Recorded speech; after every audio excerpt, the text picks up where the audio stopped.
राधा सखा सखा कहेली कृष्ण के अपना।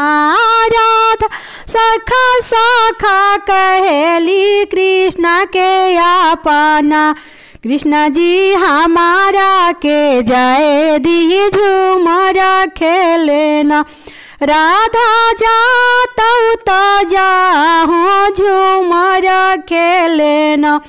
राधा हमारा के जेवाना बना के जइहना। राधा हमारा के जाला वाले आके जइहना।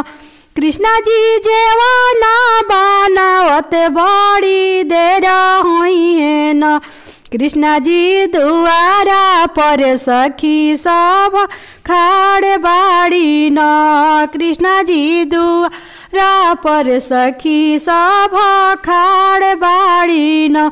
जाहूँ जाहूँ ये सखिया सब घरे पे ना। जाहूँ जाहूँ सखिया सब घरे अपना। हमारा घर ही में कृष्णा दुश्मन बालन ना। हमारा घर ही कृष्णा दुश्मन बालन ना। राधा सखा सखा कहेली कृष्ण के अपना।